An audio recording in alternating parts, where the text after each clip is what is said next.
And what is up, everybody? Welcome to the Inland Sports Show. I'm your host, Pep Fernandez. If you're watching us live and amplified, give us a like and subscribe to the channel. Coming on a little bit later tonight, 7:05 p.m. first pitch. We're going to try that out for the rest of the summer. Just moving the show back about 1 hour. We're hoping to make the show more available, a better experience for you guys. I know most of you watch the show after the fact. We call it like on demand or archived on YouTube. You go back after the show is live and watch it. So we're trying to increase the live audience and maybe pushing it back a little bit. People can get home from work, they can get home from practice and whatnot. So we're going to try it out for the next several weeks. So 7:05 p.m., the start of the Inland Sports Show. A little bit later in the show, a lot of high school football, a lot of CBL. We're going to check in with Jeff Steinberg, the head football coach for the Beaumont Cougars, Nick Rogers for the Cajon Cowboys, plus a little bit of baseball. Nacho Alvarez Jr. out of Kaiser High School and Riverside City College, getting the call up to the Atlanta Braves. In fact, made his major league debut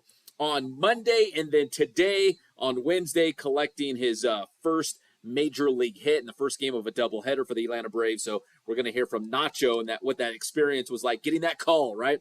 Going from AAA Gwinnett all up to the big leagues with the Atlanta Braves. But first things first. We got to give you an update on the future of the Inland Sports Show. That sounded really dramatic, but it's really not, because the show is our show. I'm just the vehicle to share these awesome stories and these, the athletes, the coaches, the schools doing amazing things here in the IE. So it's my show, but it's really your show too. So whatever's the best way to get you guys the show, where you're going to watch it, when you're going to watch it, we want to make that the best experience for you guys. So with that said, I wrote a couple notes real quick. So before we get to the interviews, just real quick, the future of the Inland Sports Show. I know it's dramatic. First off, you already know, maybe a new time, maybe a new day. I think right now we're going to keep it on Wednesday nights, but maybe push it back a little bit. 7:05. Maybe 7:35, 8:05. I like having the weird start times like baseball first pitch, right? 6:35 or something like that. Right now, we're going to try 7:05. That's an hour later than normal. We're going to see if you guys like it, if the live analytics go up. If they don't, no big deal, all right? But we'll probably push it back maybe a little bit, maybe 1 hour. So, and we, I said a new day, but I don't know if we're going to change the day. Originally, when we started the Inland Sports Show in the evenings, when it was more of a television-style show, our thought was, and we did it right before football season, was Wednesday night is a good night to preview the upcoming game. So right now, in high school football, there's a shortage of officials. There's a lot of Thursday night games. So we're like, wow, okay, we can go live on Wednesday nights and preview the whole week, Thursday, Friday, Saturday, college football, all that stuff. So that's why Wednesday night made the most sense. It's right in the middle of the week.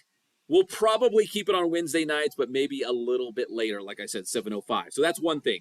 Another thing, we used to go live for the Inland Sports Show on Facebook, Twitter, and YouTube. Now, we went all in on YouTube in the last year or two, and it was pretty good. We monetized the channel. We've got a lot more views and subscribers, and it was great.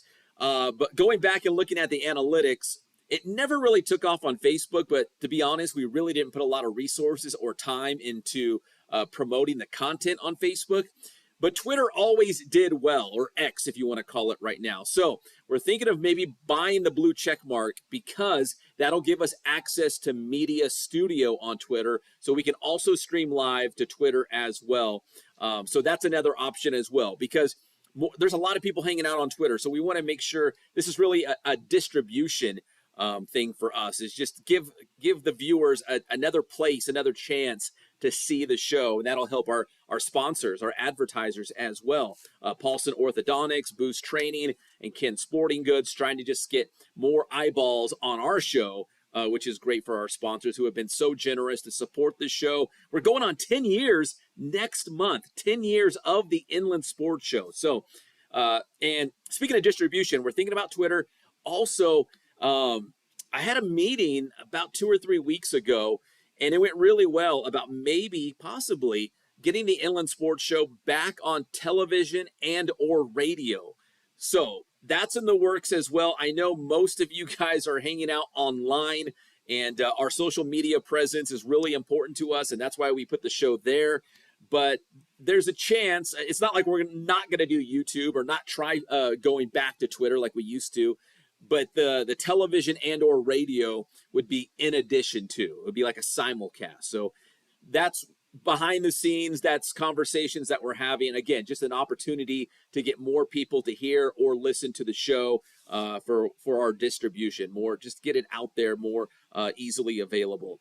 And the third thing is, you notice we haven't been in the Team Vision TV 16 studio. And to be honest, I'm not sure if we're going to get back in there before the end of the summer. Our guy, Johnny Nunez, who has been absolutely awesome from the very start. In fact, I think we jumped in that studio in 2000. I think it was 18. So it's 5-6 years we've been there. It was a long time. And Johnny has been the absolute best. Not only is he a dear friend of mine, but technically, dude, the guy's the best director, hands down, anywhere. So with all that said, though, Johnny's got new responsibilities and things going on. So it looks like we probably won't be back in the studio, and that's okay. We really appreciate the time that we had there. It was awesome, and Johnny is the best, and Johnny will probably, I'm going to rope him back into doing some stuff for Inland Sports because he's awesome. And again, I really value his friendship and his expertise. So, but with that said, we might end up in a new studio. Here's the deal.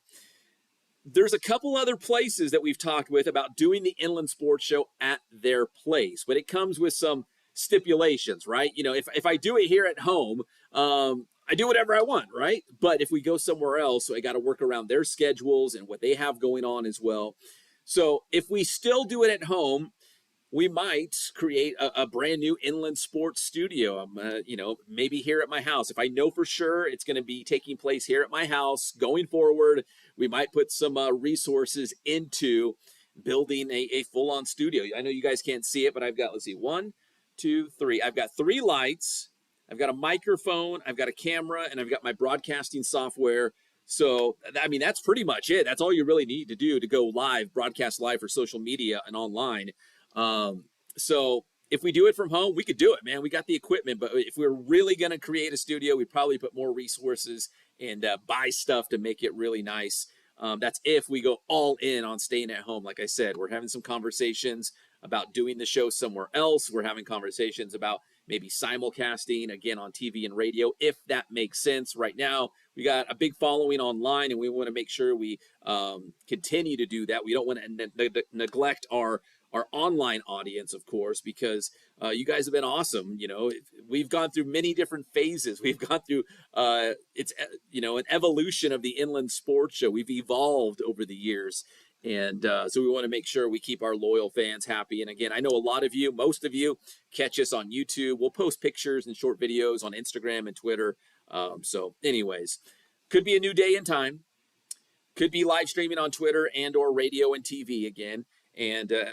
And also a new studio. Maybe we go to a new studio. Maybe we keep it here at home. And if we go all in at home, maybe we put some more resources into this and actually create a real studio besides my 3 lights, my microphone, my video camera. So anyways, that's a quick update on the future of Inland Sports. I told you it'd be very, very dramatic. All right, now let's get to the show. We've done our housekeeping here. We're going to start off with our interview with, let's go with Jeff Steinberg, the head coach of the Beaumont Cougars. You might have heard by now, they're going to open the season on August 14th, a Thursday night in Hawaii. And it's a pretty cool experience for the Beaumont Cougars. That's a week 0-0 game. So they'll have not 1, but 2 byes coming up this season. So here's our interview with Jeff Steinberg. Inland Sports.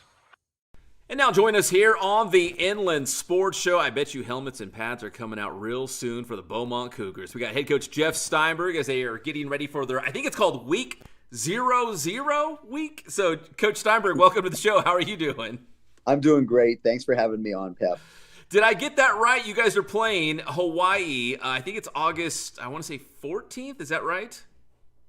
August 14th on a Thursday, yeah, on Oahu. So that's obviously, if you're a casual football fan, that's going to be a week before most other teams start. So I think it's called week 0-0. But so how did this come about? Because you had to get, I guess, approval from CIF to go out of state and play an early game. How did this all kind of come together, Coach? Well, and let me tell you, that's the easy part. So last year was a real successful trip going to St. George, Utah with the team, and it was as a coach, it was my first time in my career taking our team out of state, and was just such a positive experience.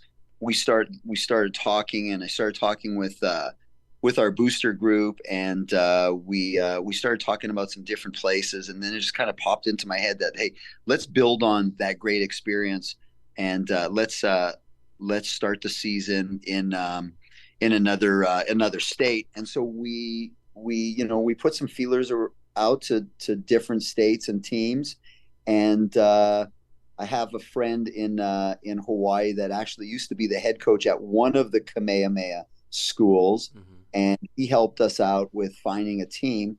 We found a team, and then we just kind of got going with the travel group and all that stuff. And I think it's just a really cool experience as a kid to, like, well, not only just play football, right? Like, that's a great experience, but we want to provide them with something that's pretty unique. So we're going to try to travel every 2 years, which it's a lot, but a lot of stuff that has to happen for that to go. But I think it's pretty neat for the kids, and they're worth it. Yeah, absolutely. What a great experience to kick off the year like that. And besides the X's and O's, are you the travel coordinator as well? Are you having to say, okay, we're going to go snorkeling on this day, and then we're going to go see this volcano on this other day? So again, we're fortunate in that we're working with an agency that does sports travel, and also we just have a terrific booster group that we can focus on the other stuff, so that they can help out with the fundraising and the itinerary. Probably had a little bit of involvement in terms of, okay, well, this is when we need to practice and have our meetings, and this is the day of the game. They would ask questions on, which day would you like to do this activity, and are there any activities you want to do and don't want to do? Obviously, there's a cost factor; you can't do everything, so we had to take that into consideration too. But I think between the boosters and myself and the travel agency, we were able to put together a really terrific itinerary for the team. And football-wise, the team you're playing, Kamehameha, I don't know if I'm saying that correctly, but what do we know about them? Are they pretty good? Is that going to be a good test for you guys early on? Yeah, I really think it will. I think last year they went to the quarterfinals in their division. They were in the second division. Good football program. There's 3 Kamehameha high schools, and this one plays in the second division. There's another one that plays in the first division. It's very unique high school in Hawaii. The way the system works is it's a K through 12, but you have to be of Hawaiian ancestry to be able to go to that school.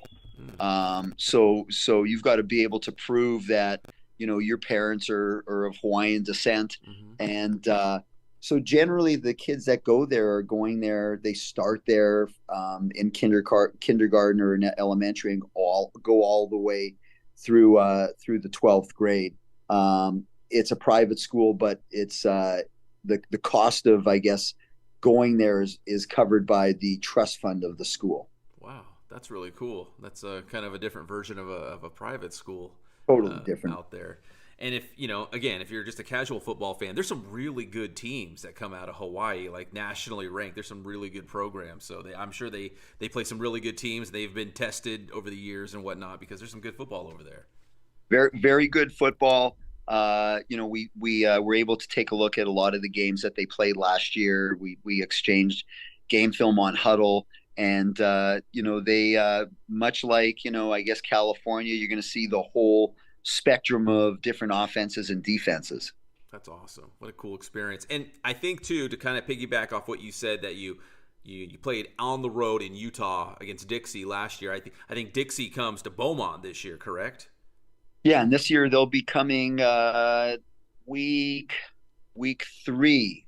We'll see Dixie, and they'll be coming here this year, which is really cool. So it's 2 out-of-state teams that we get to play against. And then, Coach, so how does the schedule stack up? Does that mean you have 2 byes, and where do they fall along the season? We do. Yeah. So we're gonna play Kamehameha, then we're gonna come back and play San Jacinto. Then we're going to have a bye. When we come off the bye, we're going to play Summit. Then we're going to play Dixie. Then we're going to host Murrieta Mesa, and then we're going to have our next bye, and then we're going to go into league. And I really like how I feel like it's going to give us an opportunity just with the early season travel, getting that bye after our second game, and then at the end of the first 5 games before we go into league, getting a little bit of a rest too. And I think they come at great times. Well, I know you probably feel like it's all gas, no brakes right now to get ready for that first game, but yeah, that's kind of nice to have those 2 built-in buys in the season, especially right before league. That's awesome. Yeah, it sure will. Yeah. So with the 00 week, yesterday was our first day in helmets. So we get 3 days in helmets, followed by 2 in the helmets and shoulder pads, and then next week we'll have the equipment on. Man, it is already here. It's crazy that football season is already here. It's been a pretty quick summer. So, Coach, you played on the road at Utah last year, and we just mentioned Dixie's coming here. Now you're going to open up at Hawaii this year. I'm just waiting for the out-of-country trip. When are you going to go north of the border, find a good Canadian team to play up there? Come on. I'll tell you what, that would be a pretty cool I don't know about the football part because I just haven't kept up with enough programs up in Canada, but that would be another incredible experience for the kids doing some international travel. I know that I've talked to a few other coaches, and some coaches actually did kick around the idea of starting their season off in Ireland, which would be monumental in terms of I can't even imagine the planning that would go on for something like that. It's tough enough to plan a trip, then it's like, well, what about passports? Who's going to pay for the passports? And it takes like 6 or whatever, 12 months to get a passport. I mean, there's so many layers to that. Lots of logistics. Yeah. Coach, of course, we got it. You're a QB guru. Who's going to be the quarterback at Beaumont? Do we have a battle right now? Throw some names at us. We're we've got 3 quarterbacks. Jeremiah Duhu, who played JV and backed up Christopher Cooper last year, is going to be our guy this year. We've got Brandon Cuellar, who's an incoming freshman that's going to play JV, and Max Kingsley, who's going to play JV, and they're going to hopefully at some point see some varsity action this year as well. That's awesome. So how does I know, like you said, the helmets just came out, so we're getting towards real football when the pads come out. But what do you like about your group? What's standing out to you right now about the Cougars? Just team chemistry is unbelievable. Great group of kids. When we talk about, I know people throw around growth mindset a lot, and we see a good mix of returning players. But I'd say overall, I would consider us a young team this year on both sides of the ball. And I love how they support each other. They don't seem to get down if they make a mistake in practice. And, sometimes I think with younger guys, they have that tendency to kind of get on themselves, and they kind of can't get rid of, your 3 plays later, and they're still reliving the mistake they made 4 plays ago. And I really like this group, that how they work with each other and encourage each other, but at the same time, they hold each other accountable, which is great. That's awesome. And Coach, finally, I know you're just coming home from an awesome quick trip to the Pro Football Hall of Fame in Canton, Ohio. I know your son Jason was doing some flag football stuff over there. How was that experience? I think you were telling me that's your first time, right, to the Hall of Fame.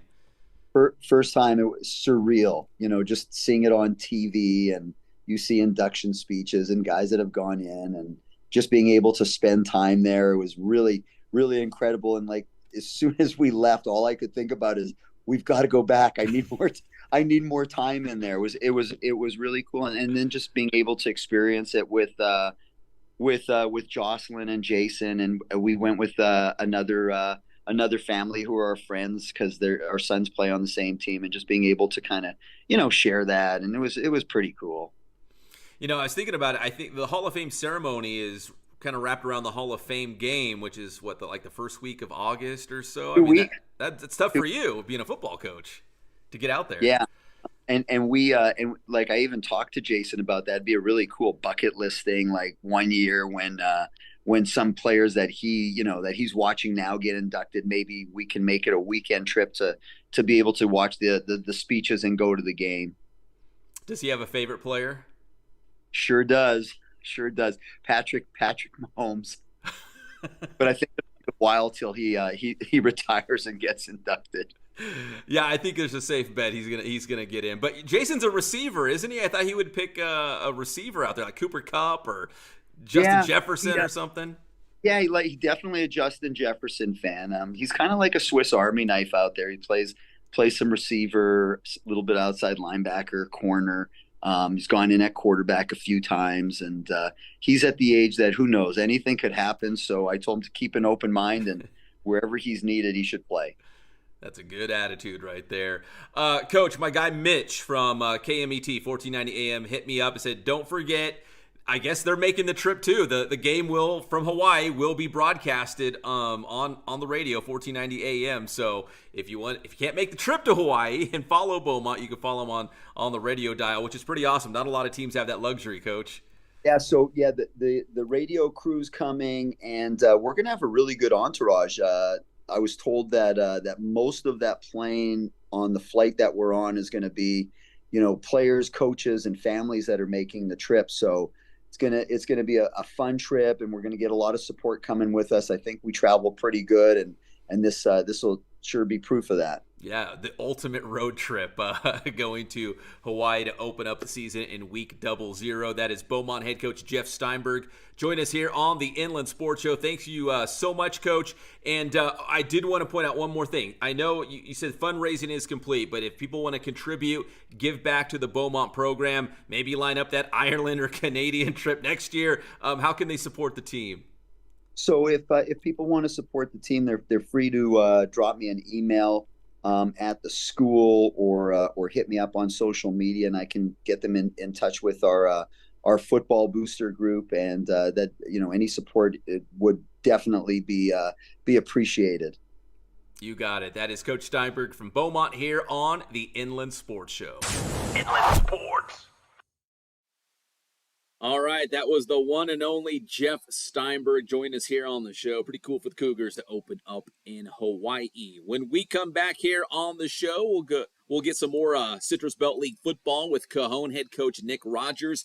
He's saying this offense this year for the Cowboys, probably their best offense or equally as talented as some of those great Jaden Daniels offenses that we saw, because they've got a lot of experience, a lot of guys coming back at quarterback, running back, several great receivers as well. So Cajon's expecting to have a big year. I know Coach Rogers is excited about his squad, so we'll talk Cajon football when we come back here on the Inland Sports Show. And this segment of the Inland Sports Show is brought to you by Kin Sporting Goods in Norco, #1 in the Inland Empire for team uniforms, sports equipment, and Letterman's jackets. Boost Performance Training in Corona. Athletes of all levels in all sports train at Boost. And also ask about the Bass Private School. Paulson Orthodontics in Redlands. Personalized treatment you deserve from an orthodontist you can trust.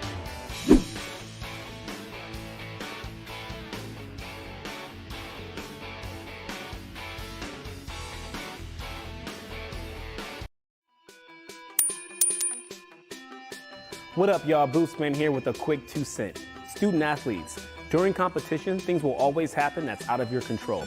That's why the best athletes are the ones with short memories. Whether it's a bad call by the ref, a questionable play by your coach, or a missed opportunity, whining about it will never solve anything. The ability to move on to the next play after something doesn't go your way is a skill that all great competitors share. So many times it's not just about what you do during competition, it's about how you respond. Boostman.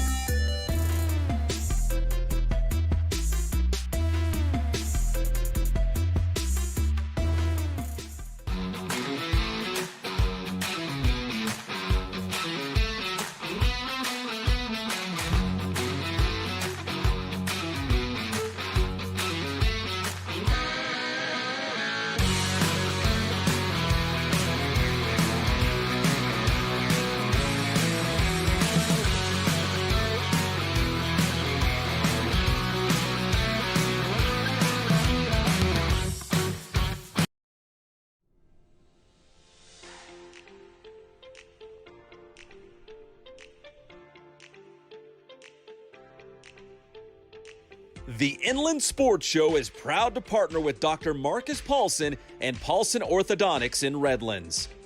Dr. Paulson and his team work with children, teens, and adults using orthodontic products like traditional braces and Invisalign to make a difference in the appearance, comfort, and function of each patient's teeth. Paulson Orthodontics welcomes new patients, so schedule a visit today.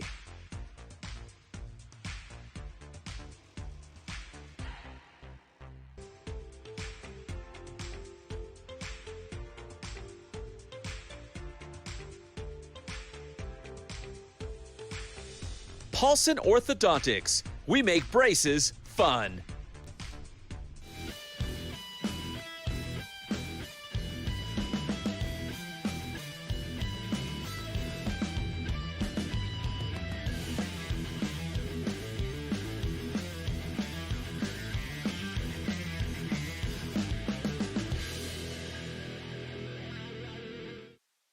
And welcome back to the Inland Sports Show, everybody. I'm your host, Pep Fernandez. We just had Jeff Steinberg from Beaumont on the show. More CBL football for you right now with Nick Rogers from Cajon, and he's really excited about this Cowboys team. They're going to be loaded on offense at the skill position, including Evan Powell at quarterback, but really, they got all the experience up front returning as well. The offensive line should be good. In fact, you're about to hear from head coach Nick Rogers. He says that this offense should be as good as that one in 2017 when Jaden Daniels, the Heisman Trophy winner, was at the helm of that Cajon offense. So we'll see if Cajon can get that offense going and maybe finish with another CBL championship this season. Remember, last year, Citrus Valley took home first place in the CBL. The Cajon Cowboys had won 6 league titles in a row in CBL action before Citrus Valley took it away. So it's going to be another fun Citrus Belt League season coming up. But first, Cajon's got a tough non-league schedule, including Orange Vista, Etiwanda, San Jacinto, Norco, and I'm missing one, Newport Harbor. So a good non-league schedule as well for the Cajon Cowboys. So without further ado, by popular demand, you guys are hitting me up on social media. Said, where's Nick Rogers? Well, here's Nick Rogers on the Inland Sports Show. Inland Sports. And now join us here on the Inland Sports Show. By popular demand, I was getting flooded with messages on social media to get Coach Nick Rogers from Cajon on the show. Coach, you're Mr. Popular, I guess, out there. Who knows what they're wanting, but Now, is that your home office, or are you at school right now doing this interview? no, I'm at school. Yeah, this is school. Yeah, we're getting ready. We got a weight room, and then we're gonna be on the practice field here. Okay, I didn't know if your wife let you put up a bunch of Cajon football pictures in the living room or something. No, that's probably not allowed. I haven't even tried it, but I doubt that's going to be acceptable. Now, I see the beard is trimmed right now. Is this a thing where you're not going to touch it now until you guys, I don't know, win CIF in December or something? Yeah, I didn't do that the last couple of years. I tried not to look, homeless as I tend to do towards the end of the year. But, I had to cut it down a little bit. I was running some 40s, wanted to just check my speed. So I had to, get rid of some weight. Yeah, slowing you down, right? Yeah. You want to be sleek for the 2024 season. And speaking of, Coach, I got your schedule in front of me, and it looks very similar, obviously, to last year. And there's some really good non-league opponents. You guys open in week 0 against Norco. You also have Etiwanda, Newport Harbor, traditionally a really good squad. San Jacinto, we've seen what they've done, and of course Orange Vista, the D5 champion from a year ago. Obviously we've talked about this before, but when you put that non-league schedule together, you're obviously playing some really good competition to get you ready for CBL and playoffs. But do these teams kind of give you different looks? Do they do different things so you feel like maybe you've seen a little bit of everything before you get to league and playoffs and whatnot? Some of the stuff that we do offensively, I think, we kind of get at times flavor of the month or, flavor of the week defense. Because just some of our odd sets that we kind of run, that we do run just a general spread, but then we start getting in some, tackle overs and oversets and unbalanced and just different things like that. So we, people come up with some different things for us on that. So we just kind of, get our guys knowing what their assignments or rules are. But as far as seeing something, that they normally typically don't do, not so much, as long as we're in a standard set. But like I said, when we get into some of our off the wall stuff, that tends to get some kind of wacky things. All right, Coach, speaking of your players, please correct me if I'm wrong, but I feel like at least at the skill positions, you got a lot of guys coming back. Your quarterback, your running back, receivers. I mean, all that experience is returning for another year. Is that correct? And do a little name dropping.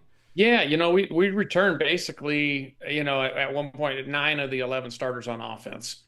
Everyone kind of, we did pick up DJ Littles from Beaumont this year.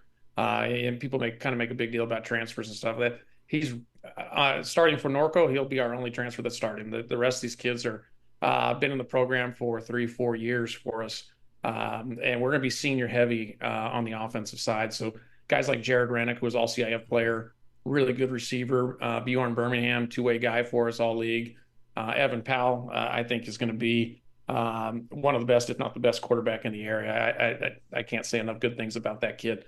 And then, we have Brandon Rivers at running back, who's, he's a 10-700 kid during the track season. So we're excited. And I'm even more pumped up because I returned basically 5 starting offensive linemen from last year and they were pretty good last year. They're really good this year. I'm excited about them.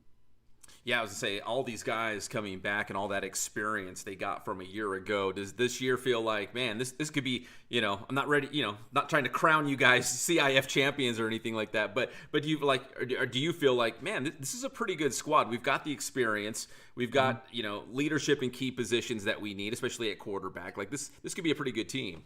Yeah, no, we feel good about this group. I mean, we did graduate quite a bit on defense, so it's going to be kind of a new defensive look for us coming into the season. But offensively, I think this is as good a group as they've had probably since 2017, as far as, from top to bottom.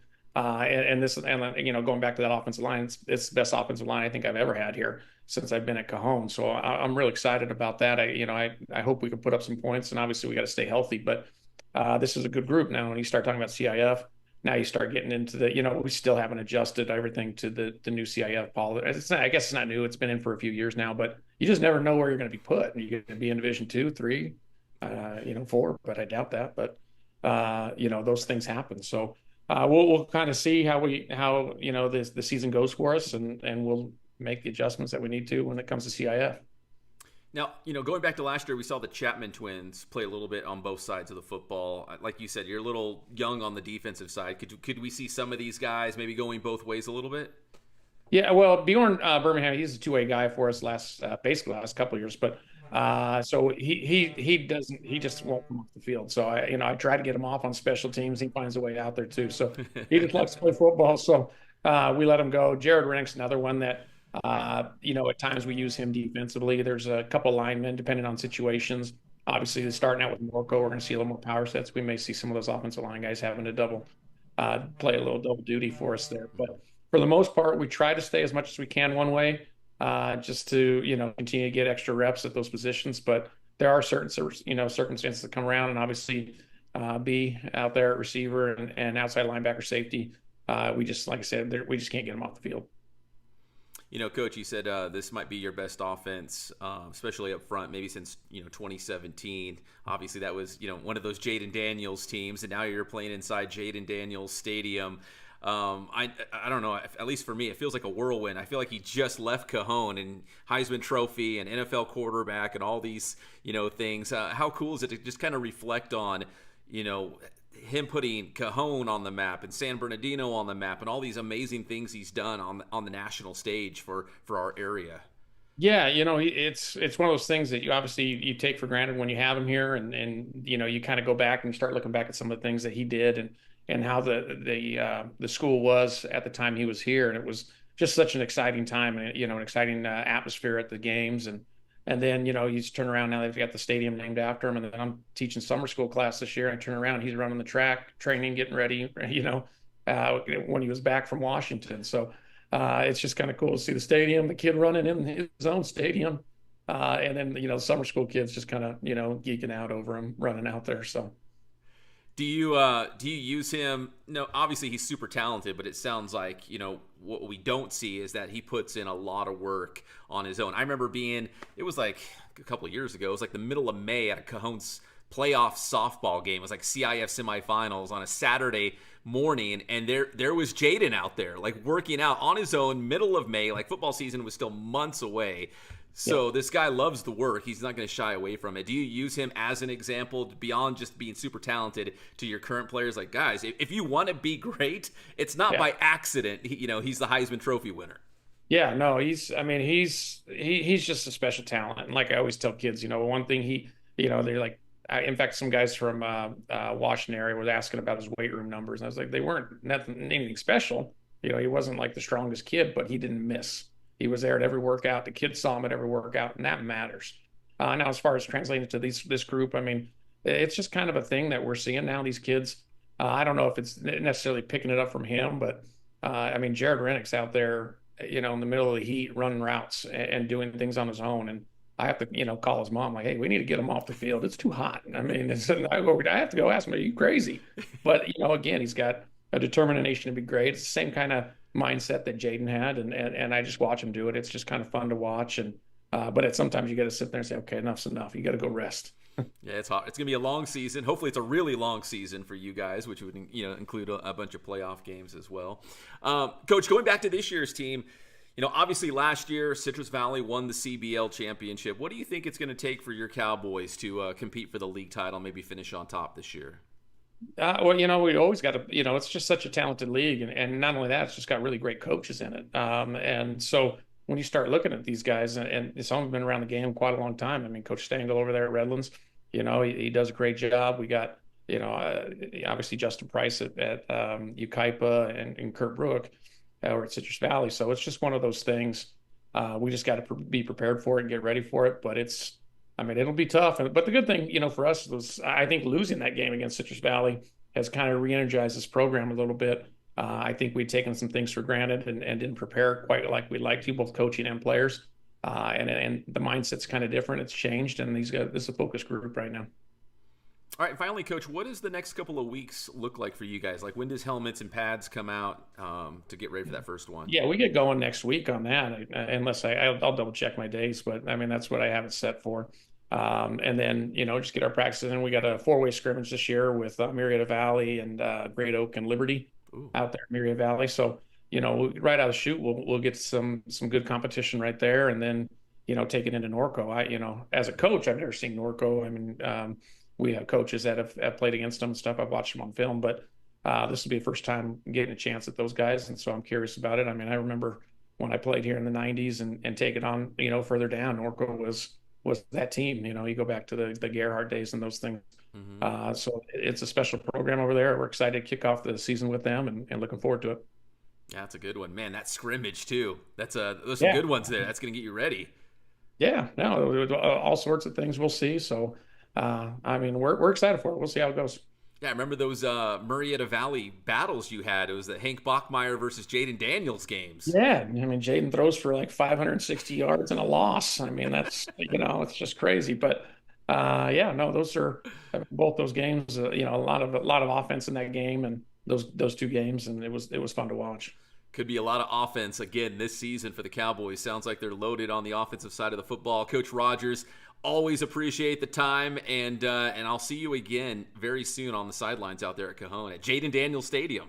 Yeah, awesome. Looking forward to it. All right, that's Nick Rogers, head football coach for the Cajon Cowboys here on the Inland Sports Show. Inland Sports. And a big thanks to Coach Rogers for that interview. Very excited to see the Cowboys this upcoming season. They should have a pretty good team.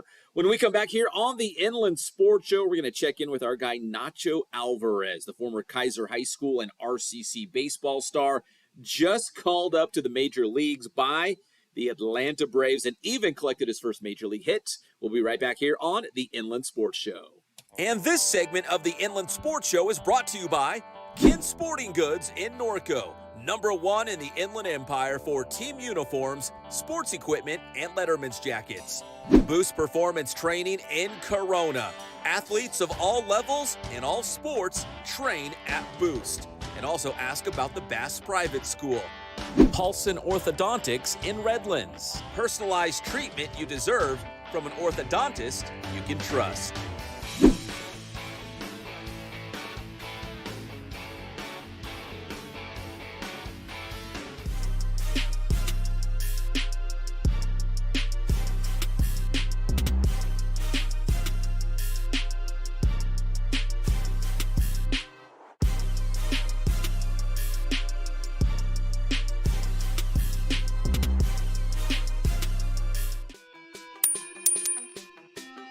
Should your child lift weights before hitting their growth spur? I get this question a lot from parents, and the simple answer is yes. Think of it as a long accumulation phase where athletes get modest gains in strength, power, and coordination. And when their growth spurt does hit, often it's to a larger degree than athletes who didn't lift weights at all.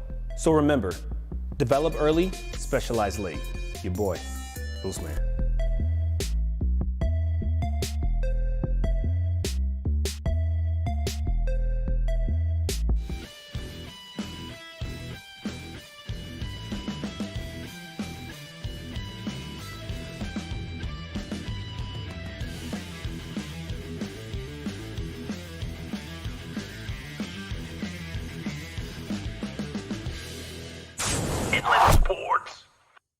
Oh, Patrick, well, listen, you mentioned football, so let's start with this. I know Kenny Clark, the pride of San Bernardino and Carter High School in Rialto. He's a defensive tackle for the Green Bay Packers. He's a Pro Bowler. I know he's having a pretty happy Monday morning because on Sunday, our guy Kenny Clark from the IE signed a 3-year, $64 million extension to stay with Green Bay. So he's feeling pretty good this Monday morning. Congratulations to him, and he deserves every penny, man. He is a great player, the run stopper, the rusher. He does really well for his position. One of the best in the game. Yeah, you know what, too? I read this. I didn't know this was the fact, but so there's some really good young NFC teams right now. Detroit's very young across the board. So is Green Bay. Green Bay is very young at a lot of key positions. They said Kenny Clark is the longest tenured Packer on the roster right now. So they know how critical he is. Although I think he's only like 29. So it's not like he's like that old, but he's already getting his second extension on his current contract. So he's getting paid and he deserves it. It's just so funny because we remember him making it to the NFL and remember his football camps and all that stuff. And now he's kind of a seasoned veteran. It's pretty cool. I mean, my kid loves playing him on Madden. That's the biggest thing, right? Is for this next generation, that's how they identify a lot with these players. Oh yeah, he's great on Madden. So yes. Yeah, so Kenny Clark is great in Madden, great in real life, and he's got a lot more money in the bank today. So congratulations to our guy Kenny Clark. First off, we've got to talk about a big sweep against the Boston Red Sox over the weekend, including a massive home run, a moonshot by Shohei Ohtani, which was actually home run number 30 on the season. Patrick, I know you've seen it. I've seen it. If you haven't, go watch it because this ball leaves the stadium, Patrick. It was an absolute bomb. He hit it out of Dodger Stadium. I mean, come on. Inland Sports. Rocking out with my boy Patrick in the morning on KCAL 96.7 FM every Monday and Thursday morning. And you might have noticed I had my Ramona girls flag football shirt on. So thank you, Coach, for that. And also my University of Redlands Bulldogs hat on. Thank you, Coach Mariani and Coach Good, for that hat. It was awesome. I wear it all the time. All right. And real quick, before we close out this edition of the Inland Sports Show, we want to give a shout out to our guy, Nacho Alvarez, the pride of Kaiser High School and RCC, called up to the big leagues by the Atlanta Braves. And in fact, Nacho Alvarez collected his first Major League Baseball hit with his family in attendance. They got to see it. He did it against the Cincinnati Reds earlier on Wednesday in the first game of a doubleheader against the Natty. There's Nacho Alvarez, his family and friends in the stands. They made the trip. They barely made the trip because of all the IT issues going on with the airline. So Nacho made his Major League debut on Monday. His entire family could not get out there. He had a brother there, but his parents could not get there in time. But they made it out there by Tuesday. And then on Wednesday, of course, Nacho getting his first Major League Baseball hit. Here's Nacho Alvarez from Kaiser High School and RCC talking about that moment, getting that call when he knew he was going to be a big league baseball player for a very good team, the Atlanta Braves. Inland Sports. I was never strongest, tallest, fastest, but I just had like the baseball savvy in me, and I played the game the right way is what my dad taught me from the jump. And I mean, I would say probably in high school I knew it was a real shot. And then, I mean, didn't get any offers out of high school, so I was a little discouraged and went to junior college, and it all worked out. So, I mean, pretty much 2 years after I got drafted, I'm here now. So just going to continue to work. I mean, yeah, at the end of the day, it's just baseball. I played second base in high school. I'll figure it out. Like I said, I just played. It wasn't that long ago that I was in high school, so I mean, it honestly feels fresh. I was out there and it was just felt normal.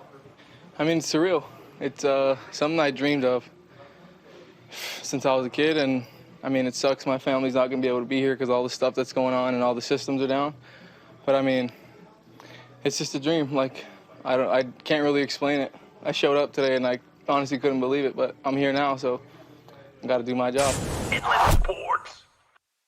And congratulations to Nacho Alvarez, literally living out a dream, right? Everyone's dream. If you're a boy growing up playing baseball, making it to the major leagues, that moment when you get to put on the uniform and take the field for the first time and have your family in attendance and that first hit, man, all that stuff. So awesome for Nacho. So I was texting with him on Tuesday morning. So it was the morning after he made his Major League Baseball debut. He said his family was en route, which you saw. They made it to the game on Wednesday, the first game of a doubleheader. The second game was rained out, but they were there for the first game, saw his first hit, which was awesome. And Nacho said the next couple of weeks are pretty hectic, which I totally get, right? But he said when things calm down, he will do an interview here on the Inland Sports Show. In fact, he was on the Inland Sports Show when he played at Kaiser High School, but from Kaiser to RCC, I think 2 years in the minors and then to the big leagues with the Atlanta Braves. So we'll get Nacho on the show as well, and congratulations to him. And I know there's a lot of proud people at Kaiser High School. Coach Spinuzzi, Coach Arguelles over there at RCC. So a lot of proud people of Nacho Alvarez Jr. making it to the majors. All right, that's going to do it for this edition of the Inland Sports Show. My name is Pep Fernandez. If you like the show, we'll give the video a like. Subscribe to the Inland Sports Show YouTube channel. And if you're a local business or organization you'd like to promote here and support local sports, hit us up, inlandsportshow@gmail.com. That's our email, or you can find us on any of our social media platforms. Again, my name is Pep Fernandez. God bless you guys. Stay safe out there. We'll see you next time on your favorite show, the Inland Sports Show. Good night.